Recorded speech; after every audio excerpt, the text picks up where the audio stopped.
Chapter 4. She agreed to Mrs. Su, who would leave within a week. Liusu was busy packing her luggage. Although the house had nothing to grow and nothing to organize, it was still a mess for a few days. I sold a few odds and ends and made a few sets of clothes. Mrs. Su even found time in her busy schedule to serve as a consultant for her. Mrs. Su's attempts to win over Liusu were noticed by the people in Baigongmen, and they gradually became more interested in Liusu. In addition to being suspicious of her, they also had some scruples, chattering behind her back.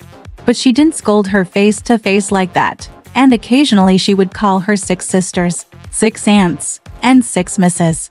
Just because she was really marrying a wealthy man in Hong Kong and returning home in glory, so everyone had to leave something behind. There is no room for meeting without offending her.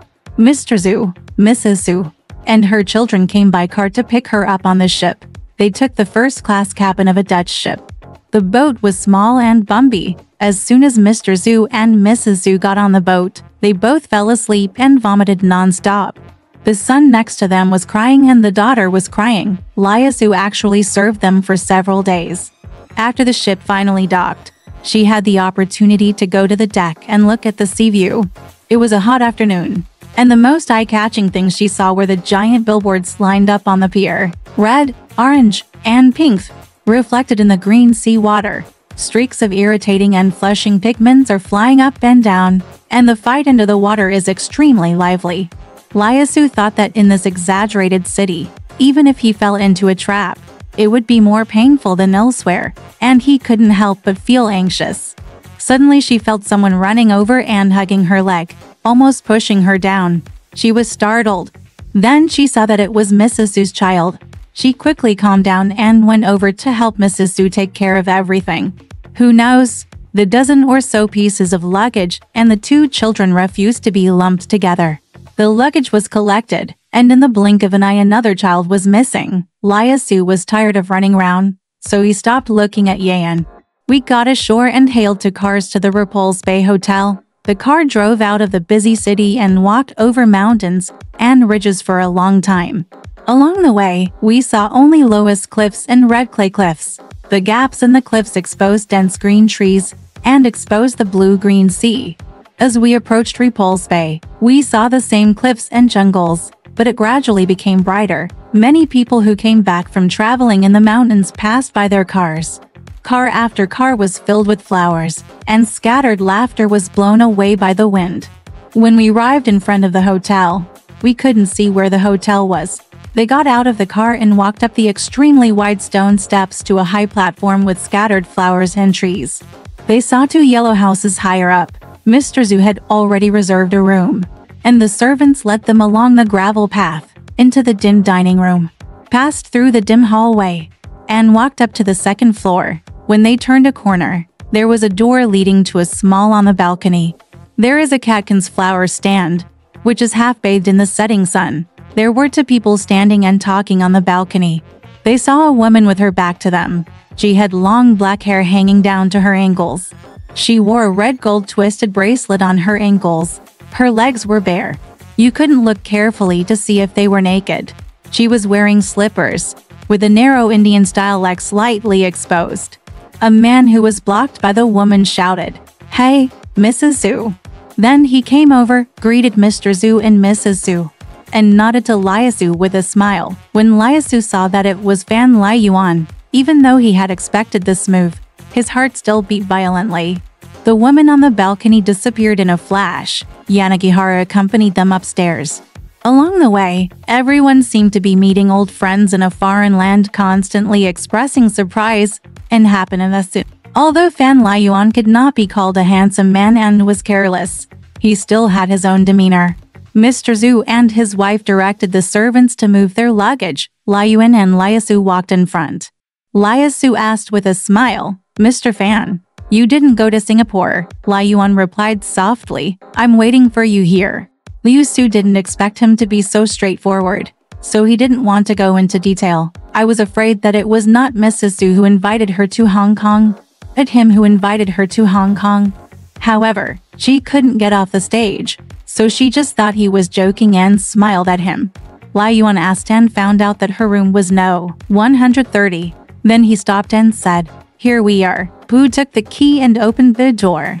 As soon as Liusu entered the door, he couldn't help but walk straight to the window. The whole room looked like a dark yellow frame, framed by a large painting in the window. The surging sea waves splashed directly onto the curtains, dyeing the edges of the curtains blue. Liuyuan said to Pu, "Put the box right in front of you."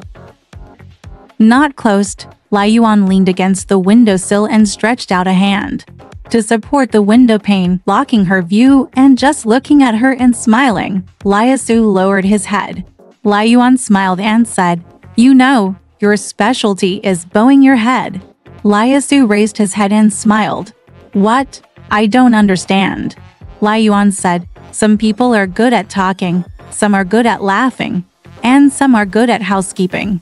She is good at bowing her head."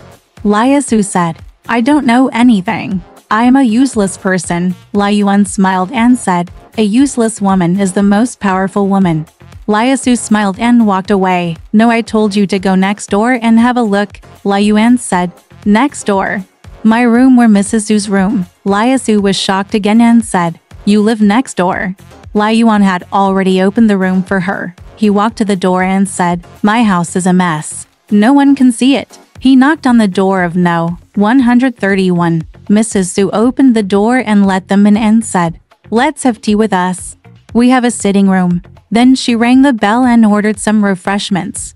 Mr. Zhu came out of the bedroom and said, "I called Liusu, and he wanted to invite us all to the Hong Kong hotel. That's today." He then said to Liuyuan, "Including you." Mrs. Zhu said, "You are really interested. You have been dizzy on the boat for several days. Why don't you take a break now? Let's forget it tonight." Liuyuan smiled and said, "The Hong Kong hotel is the most stayed dance venue I have ever seen. The architecture, lighting, decoration, and band are all in the old British style. Things that were fashionable 40 or 50 years ago are not exciting enough now. There is really nothing to see, except for those weird-looking servants. On a hot day, imitating northerners wearing leggings." Liusu asked, "Why?"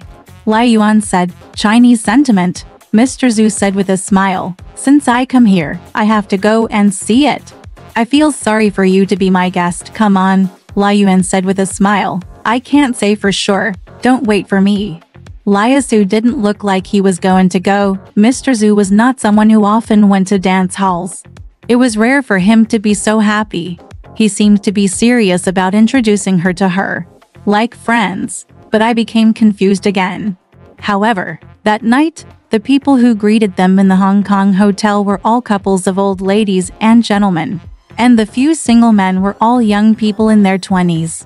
Liusu was dancing when Fan Liuyuan suddenly appeared and took her from another man's hand, in the lit red light. She could not see clearly his dark face, but she felt that he was unusually silent. Liusu smiled and said, "Why don't you say anything?" Liuyuan smiled and said, "I have finished saying what I can say in front of others." Liusu chuckled and said, "What are you saying to betray others?" Liuyuan said, "Some silly things not only have to be said behind others' backs, but also behind one's own back. It's embarrassing for oneself to hear them. For example, 'I love you and I will love you forever.'" Liusu turned away and spat softly. Liuyuan exclaimed, "That's all this nonsense." Liuyuan said, "It's my fault for not speaking. And it's my fault for talking. And it's too much for me to talk." Liusu smiled and said, "Let me ask you, why don't you want me to go to the dance floor?" Liuyuan said, "The average man likes to teach women bad things, and also likes to change bad women and make her become a good woman. I'm not like that, looking for something to do. I think it is better for good women to be more honest." Liusu glanced at him and said, "Do you think you are different from others?" "I think you are also selfish." Liuyuan smiled and said, "How selfish?" Liusu thought to himself, "Your highest ideal is to be a pure person, a provocative woman, pure for others. Provocative for yourself. If I were a completely good woman, you wouldn't notice me at all." She tilted her head towards him and smiled. You want me to be a good woman in front of others, and a bad woman in front of you." Liuyuan thought for a while and said, "I don't understand." Liusu explained again. You want me to be bad to others but good to you, Liuyuan said with a smile. Why is it reversed again? It confuses people even more. He pondered for a while and said, what you said is wrong. Liusu said with a smile. Oh, you understand, Liuyuan said. Whether you are good or bad, I don't want you to change.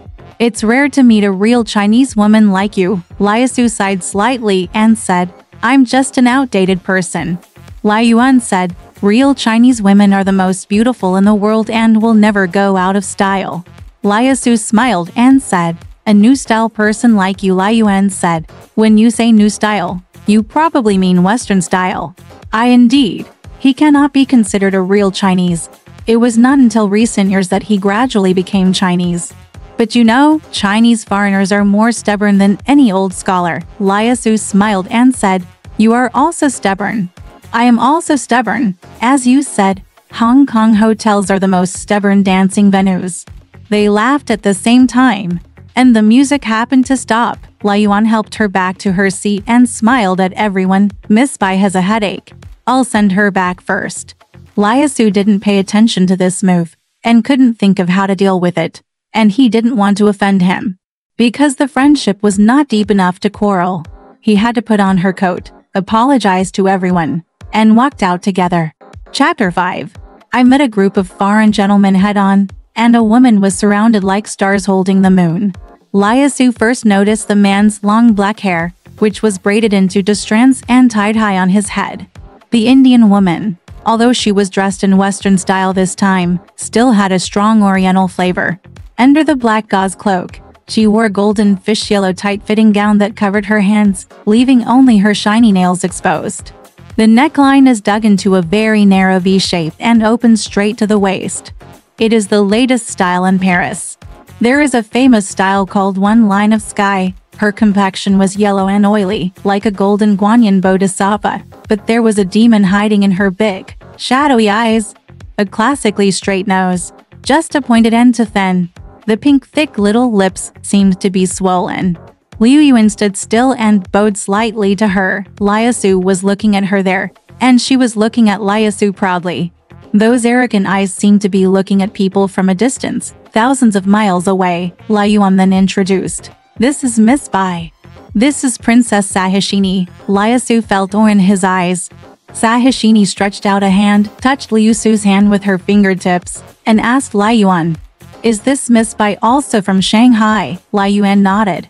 Sahishini smiled and said, she doesn't look like a Shanghaians. Liuyuan smiled and said, where does she look like? Sahishini put an index finger on her cheek, thought for a moment, and raised her fingertips, pointed, as if he wanted to describe it but couldn't.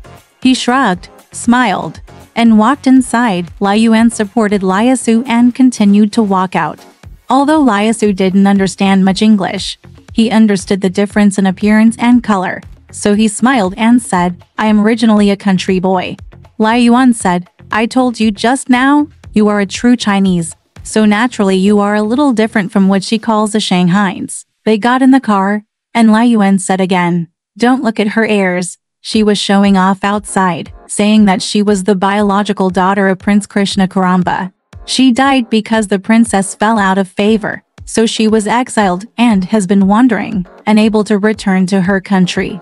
In fact, it is true that she cannot return to her country, but no one can confirm the rest. Liusu asked, has she been to Shanghai? Liuyuan said, she is in Shanghai. She is also very famous. Later she followed an Englishman to Hong Kong. Did you see the old man behind her? He is the one who supports her now. Liusu smiled and said, that's what you men are like. Why don't you flatter her in front of her, but behind her back? She is said to be worthless. As a poor and old daughter like me, with a status not as high as hers, I don't know what you say to others. Liuyuan smiled and said, who dares to kill you two in one go?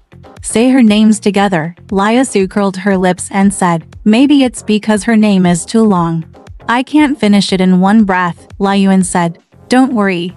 I will treat you as whoever you are. It's right to treat people like this. Liusu made a reassuring look, leaned against the car window, and whispered, really? His words didn't seem to be sarcastic to her, because she gradually realized that, when they were alone together, he was always polite and gentlemanly. I don't know why he is so steady behind his back, but he likes to be arrogant in public. She couldn't figure out for a moment whether it was his weird temper or if he had another effect. When they arrived at Repulse Bay, he helped her out of the car, pointed to the lush jungle beside the driveway and said, "Look at that tree. It's a specialty of the South. The British call it wild sparkle," Liusu said. "It's red." "What?" Liuyuan said. "Red, in the dark night." She couldn't see the red color, but she knew intuitively that it couldn't be redder. So red that it couldn't be controlled, with fluffy little flowers nestled in it. On the towering trees, the chestnuts peeled off and burned, burning all the way through. The purple-blue sky also turned red. She raised her face and looked up. Liuyuan said, "Cantonese people call it the shadow tree. Look at these leaves. The leaves are like ferns. A gust of wind passes by, and the slender black silhouettes tremble in scattered places. I hear a string of small notes in my ears, incoherent, like the jingle of an iron horse in front of the eaves." Liuyuan said, "Let's go over there for a walk." Liusu remained silent. When he left, she followed slowly. It was still early anyway, and there were many people walking on the road. It didn't matter. A short distance from the Repulse Bay Hotel, there is a bridge flying across the sky. On the other side of the bridge is a mountain, and on this side of the bridge is a wall made of gray bricks, blocking the mountain on this side. Liuyuan leaned against the wall, and Tassel also leaned against the wall. At first glance, the wall was extremely high, and the edge could not be seen. The walls were cold and rough, a dead color. Her face, supported on the wall, changed in contrast. A face with red lips, watery eyes, blood, flesh and thoughts. Yanagi Yuan looked at her and said, "This wall, for some reason, reminds me of words like the end of the world. One day, our civilization was completely destroyed, and everything was finished. Burned, exploded, collapsed. Maybe there is still this wall left. Liusu, if we had met under this wall at that time, Liusu, maybe you would be a little sincere to me, and maybe I would be a little sincere to you." Liusu said angrily, "You admit that you love to pretend, but don't involve me. When did you catch me lying?" Liuyuan sneered and said, "Yes, you are a very naive person." Liusu said, "Come on, stop coaxing me." Liuyuan was quiet for a while and sighed. Liusu asked, "What's the dissatisfaction you have?" Liuyuan said, "There are many."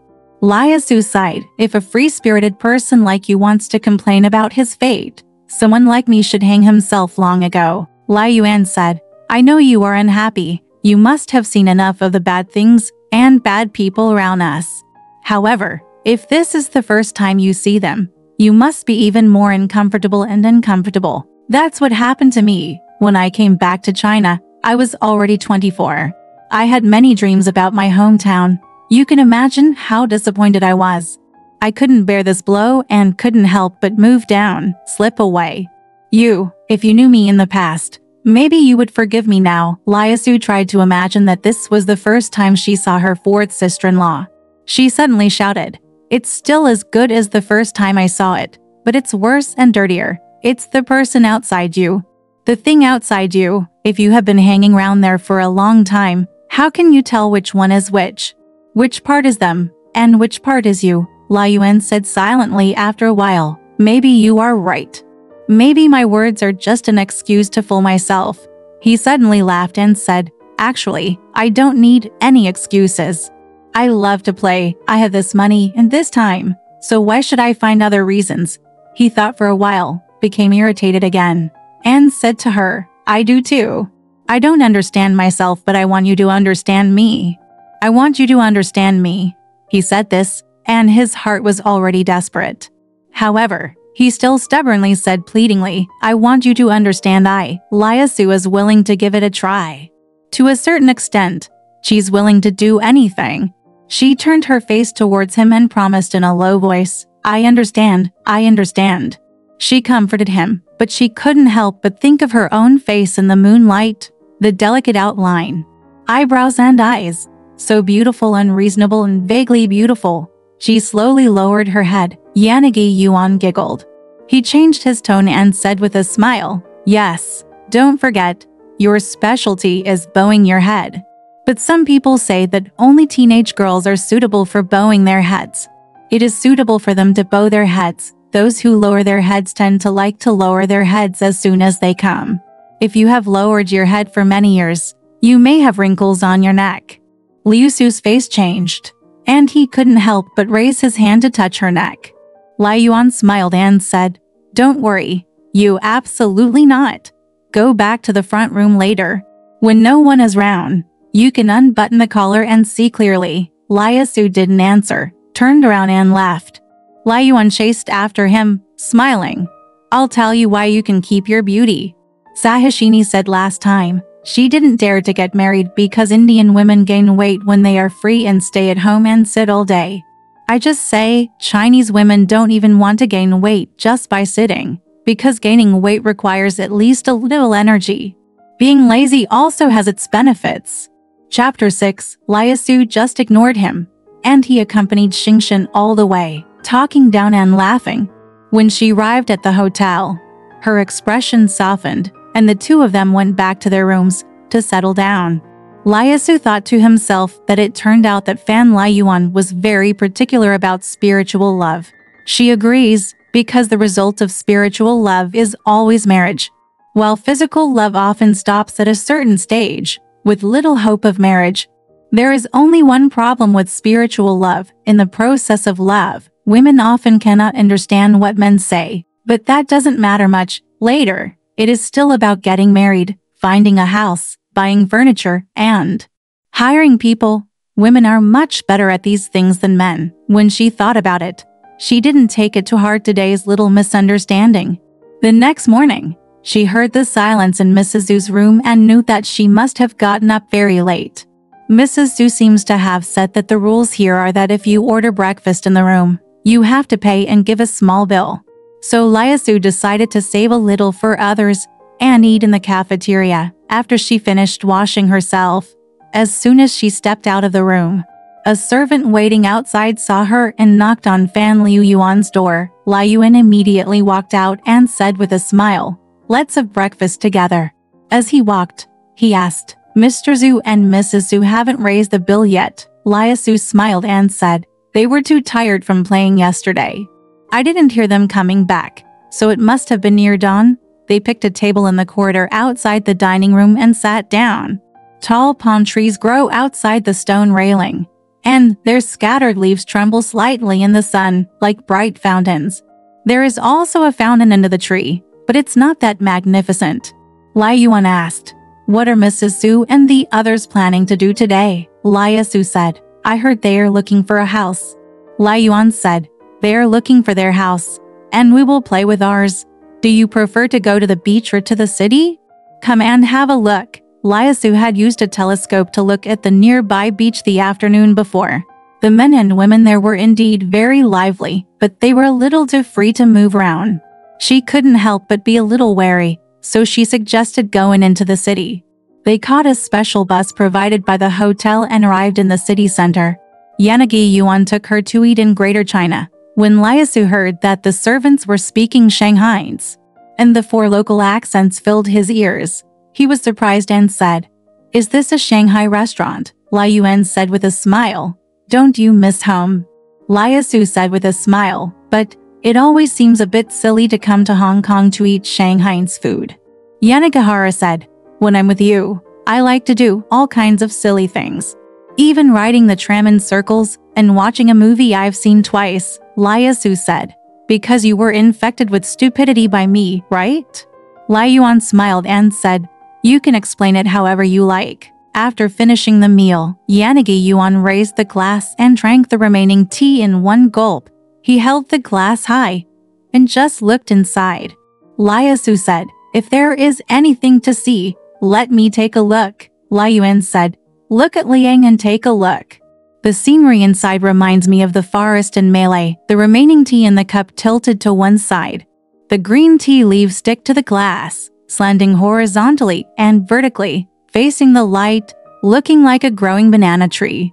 The tea leaves piled underneath were knotted together like knee-deep vines and basil. Liusu leaned over to look at it, and Liuyuan leaned forward to point. Across the green glass, Liusu suddenly felt his eyes looking at her with a smile, but not a smile. She put down the glass and smiled. Liuyuan said, "I will accompany you to Malaya." Liusu said, "What to do?" Liuyuan said, "Go back to nature." He then thought about it and added, "It's just one piece. I can't imagine you wearing a cheongsam. Running in the forest, but I can't imagine you not wearing a cheongsam." Liusu quickly lowered his face and said, "Don't talk nonsense." Liuyuan said, "I am serious. The first time I saw you, I felt you shouldn't wear this fashionable long vest shirtless, but you shouldn't wear a suit either. The Manchu cheongsam might be more suitable, but the lines are too stiff." Liusu said, "In short, people are ugly. Why? It's not pleasing to the eye even when you're dressed up." Liuyuan laughed and said, "Don't get me wrong again. What I mean is, you don't look like a person from this world.